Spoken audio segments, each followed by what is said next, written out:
આવતીકાલે વિધાનસભાની અંદર ગુજરાતનું બજેટ રજૂ થવા જઈ રહ્યું છે। જે પહેલા આજે રાજકોટ મહાનગરપાલિકાની જનરલ બોર્ડની મીટિંગ મળી હતી, જેને લઈને વિપક્ષનું કહેવું છે કે આ મીટિંગમાં તેમને બોલવા માટે તક જ નથી આપવામાં આવી। તો સામે સત્તા પક્ષ કહી રહ્યું છે કે તેમને પૂરતી તક આપવામાં આવી છે, પરંતુ આક્ષેપ પ્રતિ આક્ષેપ પહેલા એટલે કે જનરલ બોર્ડ પહેલા ભાજપની સંકલન બેઠક મળી હતી અને બેઠકમાં રાજકોટના બહુચર્ચિત મેયર નારાજ થયાના પણ અહેવાલ મળ્યા છે। શું છે રાજકોટના મેયરની નારાજગીનું કારણ, જાણીએ અહેવાલમાં। જય હિન્દ, BS9 TV ન્યૂઝ પર આપની સાથે હું છું નિધિ ગઢવી। રાજકોટ મહાનગરપાલિકાનું આજે જનરલ બોર્ડ મળ્યું હતું, જેમાં આરએમસીના બજેટને લઈને ચર્ચા કરવામાં આવી હતી। પણ જનરલ બોર્ડ પહેલા ભાજપની સંકલન બેઠકમાં રાજકોટના બહુચર્ચિત મેયર બેનશ્રી નૈનાબેન નારાજ થયાના વાવડ મળ્યા છે। આમ તો નૈનાબેનની નારાજગી ક્યાંય લેવા જવાની જરૂર નથી પડતી। પ્રજાના પ્રશ્નો વિશે પણ જો તેમને પૂછવામાં આવે તો પણ એ નારાજ થઈ જાય છે, પણ ભાજપના અંદરો અંદરના જે ડખા છે તેના રીસામણા અને મનામણા ચાળી ફૂકી રહ્યા છે। એવું તો શું થયું કે નૈનાબેનને સંકલન બેઠક છોડીને જતું રહેવું પડે, અને રિસાઈને જતા રહ્યા બાદ વળી શહેરના ભાજપ પ્રમુખ અને ચેરમેને તેમને મનાવવા પણ જવા પડ્યા। કારણ માત્ર એટલું હતું કે કોર્પોરેટર વિનુ ગવાએ આ સંકલન બેઠકમાં મેયરને કરબોજ અંગે સવાલ કર્યા। બસ આ કારણે તેઓ નારાજ થઈ ગયા અને બેઠક છોડીને ત્યાંથી જતા રહ્યા। જો કે એક કારણ એવું પણ કહેવામાં આવી રહ્યું છે કે મેયરની મસ્તી કરવામાં આવે છે તેવું કહીને એ સંકલન બેઠક છોડીને જતા રહ્યા હતા, પણ જ્યારે તેમને આ વિશે પૂછવામાં આવ્યું ત્યારે તેમણે આ વાત નકારી કાઢી। પણ તેમની ગોળ ગોળ વાતોથી આ વાત ખોટી નથી એ તો સ્પષ્ટ થઈ જ ગયું છે। સાંભળીએ તેમને જ્યારે પ્રશ્ન પૂછાયો ત્યારે વાતને કેવી રીતે તેમણે નકારી કાઢી। રાજકોટ રંગીલું શહેર છે, ત્યારે રાજકોટના રંગીલા શહેરની આ ઓળખ આજે રાજકોટ મ્યુનિસિપલ કોર્પોરેશનમાં 2025 અને 26નું રિવાઇઝ બજેટ આજે રજૂ કરેલું, જે 3000 કરોડ ઉપરનું આ બજેટ છે। આ બજેટની અંદર બ્યુટિફિકેશન માટે રેસકોર્સ રિંગ રોડનો પણ સમાવેશ કરેલ છે। બાગ બગીચા, પુસ્તકાલય, પુલ જેવી લોકોની પ્રાથમિક સુવિધા અને કાયમી સુવિધા હોય તેમાં આ બજેટની અંદર વધારો કરવામાં આવેલો છે। તેમજ કરબોજ વગરનું આ બજેટ છે કે જે વધારાના કરબોજ પબ્લિકને ન ભરવા પડે તેના માટે થઈને વેરાની અંદર પણ યથાવત બધું રાખેલું છે। અને આજે રાજ્ય સરકાર અને કેન્દ્ર સરકાર તરફથી પણ ભાદરની પાઇપલાઇનનું જે આપણે માંગણી કરેલી હતી કે પાણીની જરૂરિયાત કાયમી રહેતી હોય તો તેના માટે થઈને ફાળવણી કરે બજેટની અંદર, તો આજે રૂપિયા સરકાર તરફથી 212 કરોડ રૂપિયાની ગ્રાન્ટ આપણને માનનીય વડાપ્રધાન અને માનનીય મુખ્યમંત્રી દ્વારા આપણને ગુજરાતને મળેલી છે। મેં ખાસ કરીને ગુજરાતને નહીં પણ રાજકોટ શહેરને આજે ભાદરની જે પાઇપલાઇન નાખવાની થતી હોય તે બદલ આપણને 212 કરોડ આપણને ફાળવેલા છે। તે બદલ હું રાજકોટ મહાનગરપાલિકા તરફથી કેન્દ્ર સરકાર અને રાજ્ય સરકારને પણ હું ખૂબ ખૂબ અભિનંદન આપું છું અને એને આભારી છું કે બજેટની સાથે સાથે આ એક મુદ્દો પણ આપણને આવરેલો છે। રાજકોટનું બજેટ છે એને ફૂલ ગુલાબી આ બજેટ છે એ પ્રજાલક્ષી, ખાસ કરીને એમાં જન્મના કોઈ દીકરી દીકરા ને જ્યારે એનો દાખલો કઢાવવાનો થતો હોય તો તેના પ્રથમ 5 દાખલા વિનામૂલ્યે આપવામાં આવશે। મંદિરોની અંદર જે શિવ મંદિર છે એમાં ખાસ બીલીના ઝાડનું પણ રોપણ કરવામાં આવશે કે જેથી કરીને પર્યાવરણની પણ જાળવણી થઈ શકે। જે પણ દીકરા દીકરીના કે કોઈના જન્મદિવસ હોય તો જન્મદિવસ નિમિત્તે પોતાના નામ ઉપર એક વૃક્ષનું પણ રોપણ કરી શકશે। ના, એવો તો કોઈ પ્રશ્ન છે નહીં। સંકલનની બેઠકમાં જે મુદ્દા હતા તે મુદ્દા ઉપર ચર્ચા થઈ ગયેલી, પછી ઓફિસની અંદર મારે કામ હોય તો તે કામકાજ અને તેમ પાછું આજે બજેટનું જે રિપોર્ટિંગ કરવાનું હોય તો તેના માટે થઈને થોડીક વધારે કામગીરી હોય તો સંકલન બેઠક પૂરી થઈ ગયા પછી હું મારી ઓફિસની અંદર પાછી જે કામગીરી કરવાની મેયરને થતી હોય તે કામગીરીમાં જોડાઈ ગઈ હતી। શું કહો છો આપ?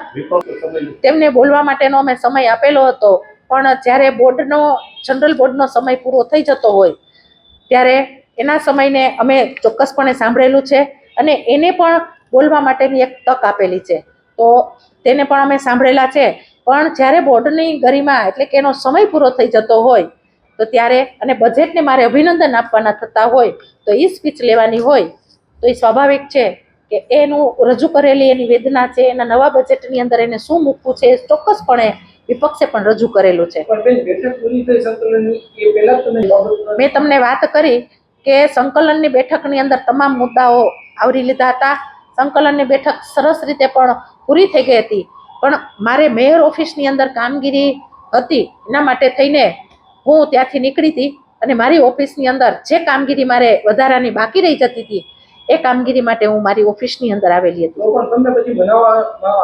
એવો કોઈ મુદ્દો થયો હોતો નથી, કેમ કે કોઈ મનદુખ મને થયું નથી, પાર્ટીમાં કોઈ મનદુખ મારી સાથે આજે થયું નથી, એટલે મનાવવાનો કોઈ પ્રશ્ન છે નહીં. બેઠકમાં આ મજાક મસ્તીમાં નારાજ થયા હોય એ પ્રકારની વાત મળી રહી છે. કોર્પોરેટર એવું કહી રહ્યા છે.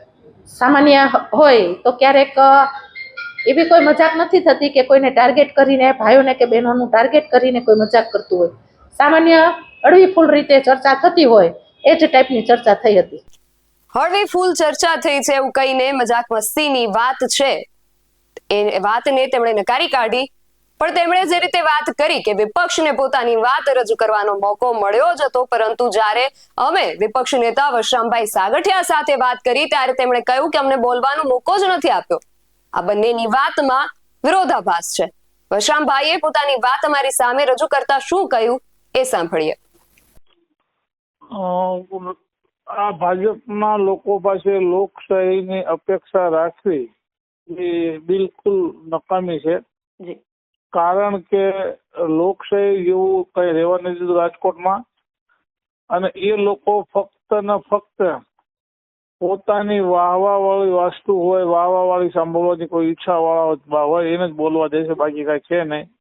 અમારા દ્વારા 17 જુદા જુદા મુદ્દાઓ આપ્યા હતા જેના કામ આજ સુધીમાં બિલકુલ નથી થયા, જેની કરોડો રૂપિયા એના પ્રાઇસ થાય. એટલે એનો અર્થ એવું થાય છે કે જે બજેટ બનાવવામાં આવે છે એમાં કરોડો રૂપિયાનું બજેટની વધારી દે છે, પણ હકીકતમાં એનું કામ થતું નથી હોતું.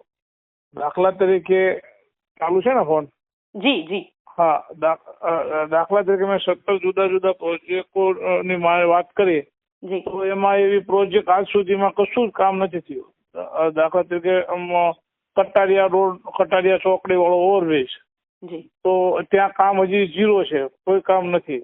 પછી રાજકમલ ફાટક પાસે આવેલો બનાવવાનું આવે તો અંડરબ્રિજ, ત્યાં પણ કામ 0 છે, આજ સુધી 1 રૂપિયાનું કામ થયું નથી. આવા જુદા જુદા ઓવરબ્રિજ, અંડરબ્રિજ, 4 ઓવરબ્રિજ, અંડરબ્રિજના કામ નથી થયા. રાજકોટ મહાનગરપાલિકામાં આજથી નરેન્દ્ર મોદી જયારે મુખ્યમંત્રી, છેલ્લા મુખ્યમંત્રી 2014ની ચૂંટણીમાંથી ત્યારે નક્કી કર્યું, જાહેર કર્યું હતું 1100 કરોડ રૂપિયા આપવાની જાહેરાત કરી, અને 1100 કરોડ રૂપિયા ફક્ત રાજકોટમાં રિવરફ્રન્ટ બનાવવા, આજી રિવરફ્રન્ટ બનાવવા માટે આપ્યા હતા. પરંતુ એ રિવરફ્રન્ટ આજ સુધીમાં બન્યું નથી, કશું કામ નથી થતું. એટલે રાજકોટમાં ક્યાંક ને ક્યાંક ભાજપ વાળા ફક્ત વાતો કરે છે સુથિયાળી, અને રાજકોટની પ્રજાની આંખોમાં ધૂળ નાખી મત લેવા સિવાય બીજું કશું કામ કરતા નથી. જી ચોક્કસ. અમારો પણ એ જ પ્રશ્ન હતો કે રાજકોટની જનતા જેની આતુરતાથી રાહ જોઈને બેઠી છે, એવા રિવરફ્રન્ટના પ્રોજેક્ટને આ બજેટમાં પણ તેનો સમાવેશ નથી કરવામાં આવ્યો, તેનું શું કારણ તેમના દ્વારા આપવામાં આવ્યું?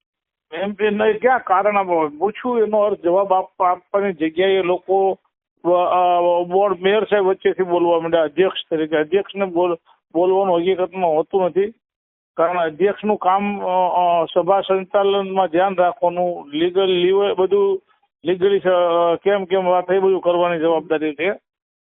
એની જગ્યાએ આ થોડુંક અજુગતું જોયું આ પહેલી વખત કે રાજકોટના મેયર પોતે પાછળથી બધાને વખાણ કરીને દરખાસ્ત લાવતા હોય કે મુખ્યમંત્રીને બિરદાવવાની, એટલે એમાં તો અમારો વિરોધ જ હોય, સવાલ જ નથી આવતો. એવી વાત છે. અને જે સ્ટેડિયમની વાત હતી કે રાજકોટનું જે માધવરાવ સિંધિયા સ્ટેડિયમ છે તેને પણ જે પ્રાઇવેટ ફંક્શન છે તેના માટે આપવાની વાત હતી, ને તેના વિશે પણ વિપક્ષ જે છે એ વિરોધ કરવા જઈ રહ્યો હતો, તેને લઈને શું વિગત? મેં કીધું ને, આપણને બોલવા માટે જ નથી બોલવા જ નથી દીધા. અને અમે એ કહીએ તો લોકશાહીનું હનન થઈ રહ્યું છે, લોકશાહીનું ખૂન થયું. કારણ કે આજ સુધીમાં ક્યાંય એવો બંને શબ્દ નથી બનતો કે જેના લોકશાહીમાં કોઈ પણ તાલુકા પંચાયત હોય, જિલ્લા પંચાયત હોય, કોર્પોરેશન હોય, વિધાનસભા હોય, લોકસભા હોય, ત્યાં વિરોધ પક્ષને બોલવા ન દે બજેટ ઉપર. એટલે બજેટ ઉપર બોલવાનું ફરજિયાત બધાને હોય છે, જે અમારો હક પણ એ લોકોએ તરાપ મારી. મેં ખાલી 3 મિનિટ બોલ્યા અને એમના સબાક આવવા માંડ્યા કે ભાઈ આ સાચી વાત કરવા માંડ્યા, એટલે એમને ખબર પડી ગયા તો વધારે આવશે.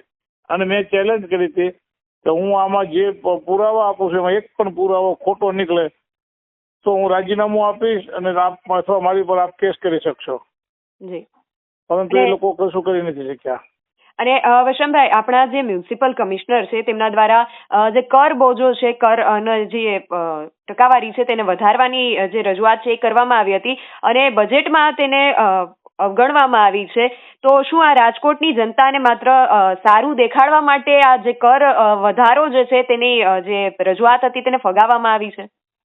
દર વખતે એવું થાય છે કે કમિશનર હોય એ દરખાસ્ત મૂકે અને આ લોકો એમની પોતે બધું રદ કરે છે કમિશનરની દરખાસ્ત. એ વાત માથે એની વાહ લેવા મળે છે. આ તો અત્યારે તો આ વર્ષે ચૂંટણીનું છે, બજેટ છેલ્લું છે લોકો માટેનું. છેલ્લા બજેટમાં જેટલા સ્વપ્ન દેખાડવાના એટલા દેખાડી દીધા છે. અને એમાં મારી એ જ હતી કે તમે ખોટા વાહિયાત સપના દેખાડવામાં પ્રજાને જે છે એ હકીકત રજૂ કરો. અને મેં હકીકત સામે રાખી તો એમાં એનું મોઢું એને દેખાણું છે કેવું હોય. હવે ન સહન કરી શકાય મારો વિષય નથી ને.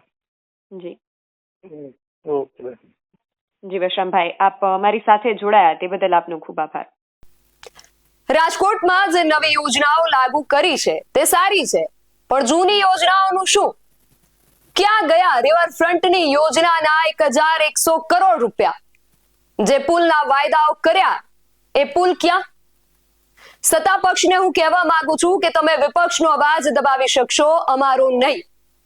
અમારો અવાજ રાજકોટની જનતાનો અવાજ છે અને રાજકોટની જનતા આજે તમને આ પ્રશ્નો પૂછી રહી છે અને તમારે આ પ્રશ્નોના જવાબ આપવા જ પડશે. રાજકોટ વાસીઓને પણ અમારી અપીલ છે કે જો રાજકોટમાં તમને કોઈ પણ પ્રશ્ન છે તો તમે અમારો સંપર્ક કરો અને અમને જણાવો. અમે તમારા પ્રશ્નોને સત્તાવાળાઓ સુધી પહોંચાડીશું અને તેમણે જવાબ તો આપવો જ પડશે. આવા જ વધુ અહેવાલો સાથે મળતા રહીશું. તમે મારી YouTube ચેનલને સબસ્ક્રાઇબ કરવાનું અને અમને Facebook અને Instagram પર ફોલો કરવાનું ભૂલશો નહીં. બાકી અવનવી અપડેટ્સ માટે આપ જોતા રહો BSI TV ન્યૂઝ. નમસ્કાર.